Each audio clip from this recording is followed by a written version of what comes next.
survival. People turning on each other, lovers put on a shelf in exchange for some hate and some greed to get wealth. The world's become a crazy place, it's everyone for themselves. So go and grab all you can get because it's gonna run out. We've been fed that lie so long now, we believe without doubt. Seems it's coming to a close before we figure it out. How many years will we live this way? We just sit back and hope one day that all I care. What's up guys, and welcome back to the card tricks. We're going to see an old move of mine today. A really simple move also because you only are gonna need 2 fingers to execute it, and also one playing card like this. It's a move called Flicker Flic, and in this video we're gonna watch the basic technique, also some tips to execute it, and at the end we're gonna watch some variations too. So grab only one playing card and let's get started. Alright guys, so the first thing that I have to say is that I came up with this move in 2009. Before starting to learn the move with a card, I'm gonna explain what's happening in your hand. You have to perform this move with your right hand if you are right-handed, and you only are gonna need these 2 fingers, the index finger and the middle finger. The move that we're gonna do with these 2 fingers is this one. This is very similar to one snap, but with these 2 fingers. This is the move. As you're watching, the middle finger is contacting the nail of your index finger, and now you're gonna apply some pressure with both fingers in opposite directions, and finally you're gonna snap them. This is the move again, okay? So once we have learned this pretty basic technique, as you are watching is very simple. You're gonna hold the card with the thumb and the middle finger. This is because I usually perform the Flicker Flic right after performing a flicker. The flicker is a move created by Virtuoso, and this is the move, alright? So after performing this move, I usually take advantage of the grip of flicker, that is this one, and the only thing that we're going to do now is just do the snapping action that we have already learned. If we are performing it well, we're gonna achieve this card rotation. In words, what we're doing here is that we're executing the snapping action. We are giving the card this rotation.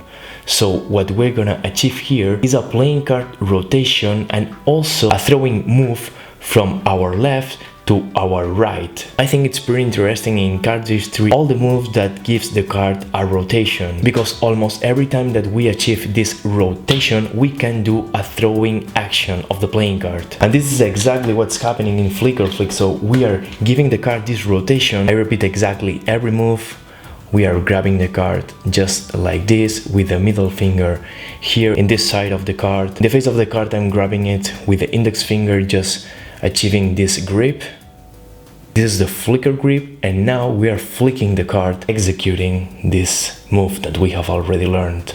So the final action would be something very similar to this action, okay? Now I'm gonna explain some details about this move. The first one is that you can start the move also with the full deck. In fact, I always perform it with the full deck. Of course, not like this, but you can start in this grip. You can push a card with your thumb and then grab it with your right hand. The second detail that I want to talk about is the throwing action, and this is kind of obvious, but I think it's important to understand it, because as you're watching, the throwing action goes from your left to your right, and this is kind of odd because you are executing the move with your right hand. You have to understand, of course, that if you start the move here, the card is gonna go in that direction, and we don't want this. So you have to start the move not here but here, and to start this move here you have to cross the hands. So once you have crossed the hands, you can do now the move, because now you are on the correct side. So when you are here, you can execute the Flicker Flic. There are several ways of grabbing the card. The first one, of course, is with your palm. You execute the Flicker Flic, and then you can grab the card with your fingers or with your palm. And of course, you can continue with your routine. You can do some flickers and then some Flicker Flics. Another little detail is that Flicker Flic is not a move that you can control it 100%.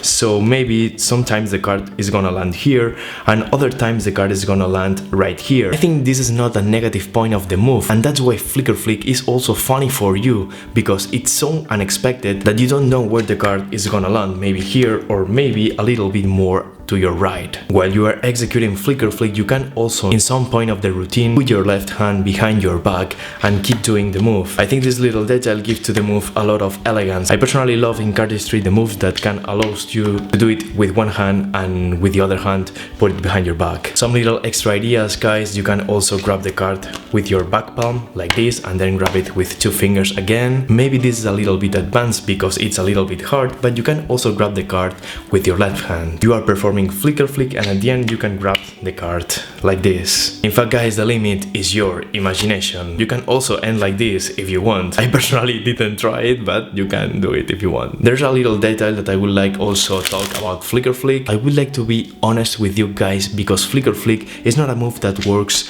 the same % of the times. For example, as you are watching now, the rotation is not perfect, and it's going to be some shots that this rotation is not gonna be perfect, but that's fine, because even though the rotation is not gonna be perfect, the throwing action is gonna be completed, because the card is gonna go from here to here. You can grab it and then continue the move, and then maybe in the next shot you're gonna get the perfect shot. I think this imperfection gives some beauty to the move. So that was all for today, guys. I hope you enjoyed the move, and if so, don't forget to hit the like button and also subscribe to the card tricks, and also of course hit the bell button down below, because I'm gonna do some giveaways very soon and I'm pretty sure you don't wanna miss them. My name is Miquel, and see you guys in the next video. Goodbye.